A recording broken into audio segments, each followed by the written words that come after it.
In 1979, at the British Grand Prix at Silverstone, a Honda motorcycle lined up on the grid carrying over a decade of corporate pride, an engine concept that existed nowhere else on Earth, and the hopes of 100 engineers who had spent months working through freezing winters wrapped in blankets because nobody had fixed the heater at their test facility. Mick Grant dropped the clutch. Gearbox oil had leaked onto the rear tire. The bike slid sideways on the very first corner, showering sparks across the asphalt as Grant tumbled across the track. On the other side of the garage, Takazumi Katayama managed 7 laps before his engine gave up entirely, and that was the good race. At the French Grand Prix later that season, both Honda NR500s failed to even qualify. The team refused to leave, blocking the start, before race officials wheeled their bikes away. Journalists watching from the press box came up with a nickname that stuck for decades: NR Never Ready. Honda had just spent the equivalent of tens of millions of dollars building the most technologically ambitious racing motorcycle in history. One bike did not make it past the first corner, the other lasted 7 laps. But here's what makes this story fascinating. Honda did not stop. They kept pouring money into this concept for 13 more years. And when the racing program finally died, they did something that nobody expected. They built a road bike, a $50,000 road bike, the most expensive production motorcycle the world had ever seen. And by most accounts, they lost money on every one. This is the story of the Honda NR750 and the 14-year obsession that created it. To understand why Honda would spend a fortune on oval-shaped pistons, you need to go back to 1966 and a tiny motorcycle that might be the most impressive engine ever built for 2 wheels. The Honda RC166 was a 249 cubic centimeter inline 6 cylinders in a 250 cubic centimeter motorcycle. That is 6 tiny cylinders crammed into an engine smaller than most single-cylinder dirt bikes today, each one displacing barely 41 cubic centimeters. It should not have been possible. Any sensible engineer would have looked at the packaging constraints alone and given up. But a 24-year-old engineer named Shoichiro Irimajiri was not most engineers. He designed the RC166 to produce around 60 horsepower at 18,000 revolutions per minute. To put that in perspective, that is roughly 248 horsepower per liter of displacement. A modern Yamaha R1, one of the most advanced sport bikes money can buy, makes about 200 horsepower per liter. Irimajiri's engine from 1966 beats it by nearly 25%. The engine was extraordinary. The crankshaft was built from 13 separate components, so precisely assembled that you could literally deform it by hand. Yet it survived spinning at 333 revolutions per second at full power. Each valve's geometry varied from cylinder to cylinder because the packaging was so tight that a one-size-fits-all approach simply did not fit. The thing was a mechanical Swiss watch that screamed at frequencies high enough to make your fillings vibrate and your chest cavity resonate. The crankshaft was a work of art. Mike Halewood, one of the greatest motorcycle racers who ever lived, rode the RC166 to a perfect season in the 1966 250 cubic centimeter World Championship. 10 races entered, 10 victories, not a single loss. Honda's multi-cylinder philosophy was not just winning, it was so dominant that the other manufacturers could not even see Honda's taillight. The competition was not really competing anymore, they were just showing up to lose. And this dominance was not limited to the 250 class. Honda was running similar multi-cylinder designs across multiple categories, winning everything. The other manufacturers went to the FIM, the sport's governing body, and essentially said, look, nobody can compete with this. Something has to change. And the FIM agreed. In 1969, the FIM, Motorcycle Racing's International Federation, introduced new rules limiting the number of cylinders in most classes. 2 cylinders maximum in the 125 and 250 classes, 4 maximum in 350 and the premier 500 cubic centimeter class. The intent was clear. These rules were written specifically to stop Honda. Honda, along with Suzuki and Yamaha, withdrew from Grand Prix racing in protest. By the mid-1970s, the classes they had abandoned were completely dominated by 2-stroke engines, the engine type that Honda's founder Soichiro Honda absolutely despised. 2-stroke had become the dominant technology. Now, Soichiro Honda was not a man who lost gracefully. He called two-stroke engines bamboo tubes, which, if you know anything about Honda's corporate culture, is about as close to profanity as a Japanese executive gets. His company had built its reputation on four-stroke engineering excellence.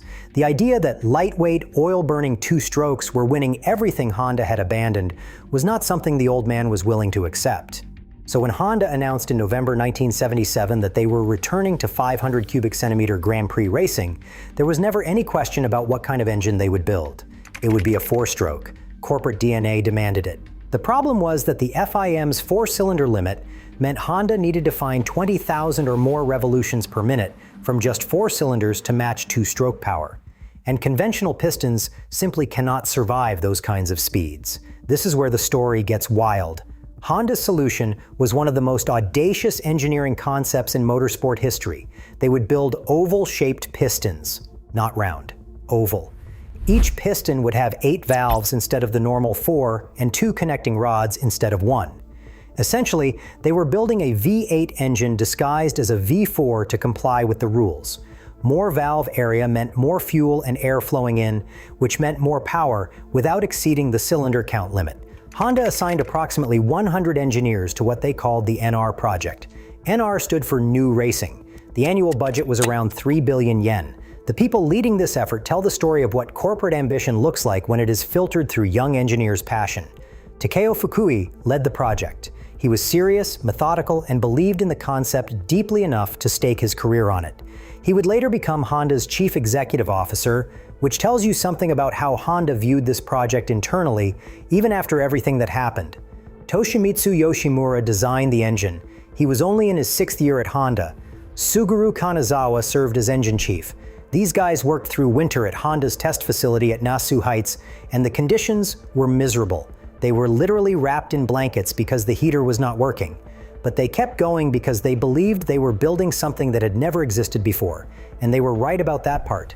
The specifications of the NR500 read like science fiction for 1979, a 499 cubic centimeters liquid-cooled V4 with 32 valves, 8 titanium connecting rods, twin spark plugs per cylinder, and those impossible oval pistons. The bike also pioneered inverted forks, the slipper clutch, carbon fiber brakes, and rising rate rear suspension linkage. Every single one of those technologies is now standard in MotoGP.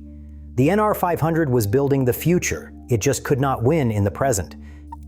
You already know how the debut went at Silverstone in 1979. Grant crashed on the first corner, Katayama retired on lap 7, but it actually got worse from there. The 1979 season was a traveling disaster. The team went from circuit to circuit across Europe, and at each one the same problems kept surfacing. The oval pistons created engineering challenges that seemed to multiply rather than diminish. Conventional round piston rings seal through their own tension, pushing outward against the cylinder wall evenly in every direction. Oval piston rings do not have that luxury. The longer sides want to flex differently than the shorter sides. Seal the long axis and the short axis leaks. Seal both, and the friction becomes crippling. Honda's engineers were fighting basic physics with every lap. Heat management was another nightmare. A round piston distributes thermal stress more or less evenly. An oval piston has hot spots at the ends of the long axis and cooler zones on the short sides. This meant the piston wanted to grow into different shapes as it heated up, which is exactly what you do not want happening to something that reciprocates thousands of times per minute inside a precision machine cylinder, and the connecting rods. 2 connecting rods per piston, remember, connected to the same crank pin, but driving different parts of the piston's oval crown. If one rod sees slightly more load than the other, the piston tilts. If the piston tilts, the rings lose their seal. If the rings lose their seal, you get blow-by, power loss, and eventually catastrophic failure. Yoshimura and his team were essentially debugging a mechanical concept that nobody had ever attempted at these speeds and stresses. Yoshimura later recalled looking at the wreckage after particularly bad failures. He kept damaged connecting rods and broken valves in his desk drawer for years afterward. He said that every time he saw those parts, they reminded him of the enthusiasm they had during development, which is either deeply inspiring or slightly unhinged, depending on how you look at it. The 1980 season showed improvement, but improvement from a baseline of total failure still does not mean competitiveness. The bike was finishing races occasionally, but it was finishing them at the back of the grid, minutes behind the two stroke machines. The paddock's opinion was brutal. Other teams' mechanics would walk past Honda's garage and shake their heads. The nickname "Never Ready" had stuck hard. In 1981, Honda brought in Freddie Spencer, a prodigiously talented young American rider who would later become one of the greatest of all time. Spencer actually showed what the NR500 could do on the rare occasions when it held together. At the British Grand Prix, he was running as high as fifth, genuinely mixing it with the two-stroke bikes for the first time. The Honda engineers were on the pit wall losing their minds. Then, predictably, the engine expired. Spencer coasted to a stop, and the dream evaporated again. By 1982, the mood inside the NR project had shifted. The engineers still believed in the concept, but the results spoke for themselves. 4 years of development, hundreds of engineers, billions of yen, and while the NR500 had scraped together a handful of minor points finishes, it had never won a race, never led a lap in anger, and never come close to justifying the staggering investment Honda had poured into it. The bike was a backmarker on its best days and a retirement on most others. Honda finally pulled the plug on the racing program in 1982. The following year, Freddie Spencer won the 500 cubic centimeters World Championship, riding Honda's new NS500, a two-stroke, the engine type Soichiro Honda hated.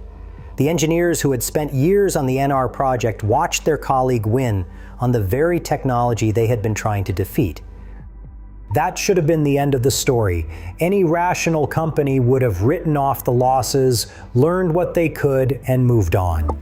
But Honda is not a rational company when it comes to proving a point. What happened next is the part of this story that most people do not know about. Through the 1980s, Honda quietly continued developing the oval piston concept. They moved it out of Grand Prix racing and into endurance events, where reliability mattered more than outright speed, and the media scrutiny was far less intense. The Suzuka 8 Hours, the Bol d'Or, Le Mans, these races last 8, 12, even 24 hours. A motorcycle that blows up after 15 laps is useless in Grand Prix. In endurance racing, a bike that can run for 8 hours straight has a real shot at winning. And this is where the NR engineers finally got their breathing room. Instead of chasing maximum power and minimum weight for sprint races, they could focus on durability, heat management, and solving the fundamental reliability problems that had plagued the oval pistons since the beginning. The shift in priorities changed everything. The engineers who had been through the public humiliation of the NR500 program now worked in relative obscurity. No paddock journalists making never-ready jokes, no factory two-strokes in the next garage making them look slow, just quiet, methodical development. Year after year, the oval pistons kept evolving. The piston ring sealing problems that had caused so many failures were slowly, painstakingly solved. The heat distribution challenges were addressed through new materials and revised piston crown geometries. The connecting rod balance issues were refined through thousands of hours of testing. Honda also used the NR technology in its factory endurance racers during this period, accumulating real-world race miles that Grand Prix never allowed. Each hour of running produced data. Each failure produced understanding. The program that had been a very public disaster became a very private laboratory. They spent a decade doing this. A full decade of quiet development that most of the motorcycle world barely noticed. And then in 1992, Honda did something that made the entire industry do a double take. They released the NR750. The Honda NR750 road bike was not a normal motorcycle. You knew that the moment you saw it. The bodywork had a muscular, organic shape that looked nothing like any other Honda on the showroom floor. That iridium-coated windscreen glowed gold in certain light, like something from a concept car that accidentally made it to production. The single-sided swing arm gave the rear wheel a floating, exposed look, and the exhaust exiting beneath the seat rather than from the side gave the rear end a clean, futuristic silhouette that would not become mainstream for another decade. But the engine was where the real madness lived. The Honda NR750 road bike was a technological manifesto written in titanium and carbon fiber. The engine was 747.7 cubic centimeters, liquid-cooled, 90-degree V4 with oval pistons measuring 101.2 millimeters by 50.6 millimeters, 32 valves, 8 titanium connecting rods, 8 custom spark plugs. The exhaust routing went 8 into 4, into 2, into 1, into 2, exiting under the seat. And then there were the piston rings. Each oval piston ring required 27 separate machining operations. Honda held 50 patents on the piston rings alone. The total patent count for the engine exceeded 200. This was an engineering team that had spent over a decade obsessing over every single component, and the piston rings alone represented more intellectual property than most entire motorcycles. The fuel injection system used 7 sensors, a 16-bit CPU, and 8 throttle bodies. It was one of the most advanced production fuel injection systems ever fitted to a Japanese sport bike in 1992. The PGM-F1 system was so far ahead of the curve that it would take the rest of the Japanese motorcycle industry years to catch up. Output was a deliberately restrained 125 brake horsepower at 14,000 revolutions per minute. Honda could have pushed past 140, but they held back for longevity, which is a very Honda thing to do. They spent a decade proving they could build this engine, and then they purposely made it slower so it would last longer. Control freaks to the end. The bodywork was hand-laid carbon fiber, individually made in numbered sets. The windscreen was coated in iridium, the same material used on spacecraft visors, giving it that distinctive golden tint. The instruments used a floating LCD display with an internal mirror to create a depth effect. The wheels were magnesium. The ignition key was bespoke nickel-silver, shaped like an oval piston. And engraved on the gas tank, in letters you would only see if you looked closely, were the words, "The result of a decade's perfection." That engraving might be the most audacious thing Honda has ever done. They took a technology that never won a Grand Prix, spent what is widely believed to be hundreds of millions of dollars on it over 14 years, and then engraved a declaration of perfection on the gas tank of a motorcycle that existed to prove a point nobody was asking them to prove. Honda built approximately 300 to 322 of these bikes. The exact number is debated because Honda kept production details deliberately vague, adding to the mystique. They were priced at around $50,000, making the NR750 the most expensive production motorcycle in the world by a massive margin. To put that in context, you could buy 5 Honda CBR 900RR Fireblades for the same money. The Fireblade was one of the best sport bikes ever made, 5 of them, or one NR750. The production process itself was unlike anything in the motorcycle industry. Each NR750 took far longer to build than any other Honda. The rejection rate for oval pistons was so high that manufacturing was essentially bespoke. Pistons that did not meet Honda's tolerances, which were measured in microns, were scrapped. And most of them were scrapped. Just 3 completed motorcycles rolled off the line per day. Compare that to the hundreds of CBR 900RRs Honda could produce in the same time frame. Each bike came with its own individually numbered certificate of authenticity. The carbon fiber bodywork panels were hand-laid and finished, then matched as sets, meaning you could not swap bodywork between 2 different NR750s without the fit being slightly off. Every iridium-coated windscreen was individually inspected. Every magnesium wheel was balanced to tolerances normally reserved for aircraft components. Buying one was not straightforward either. Honda was selective about who got one. In Japan, prospective buyers essentially had to apply and be approved.